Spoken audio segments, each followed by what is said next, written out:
spitz die Ohren, wurde ein Knäblein hier geboren. Dieses Kind war ich. Oma Füßchen, Tante Lieschen, Vati Schneuzer, Muttis Brüstchen, alle freuten sich.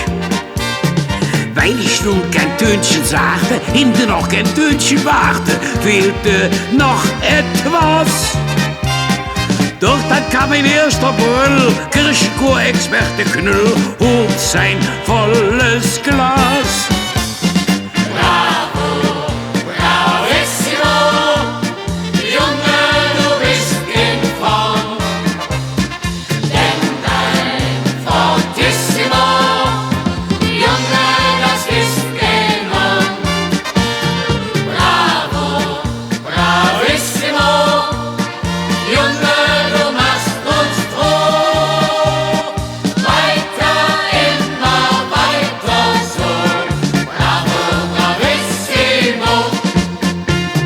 So ging dann mein Leben weiter, einmal ernst, einmal heiter, und ich wuchs heran.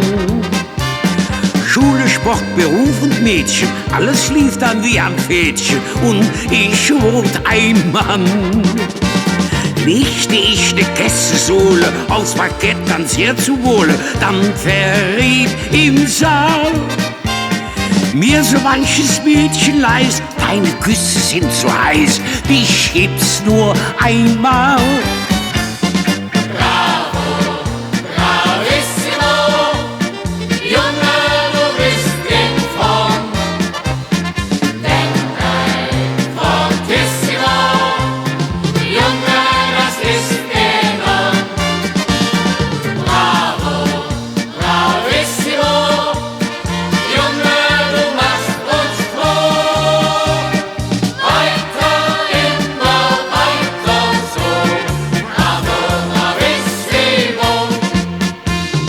Manchen Bock schoss ich im Leben, auch bei Barras ging's daneben. Es war nicht mein Fall.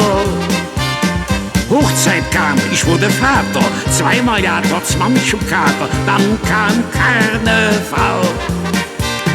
Und nach meinen Schmusenkinder kamen lauter Busenkinder, der Erfolg war groß.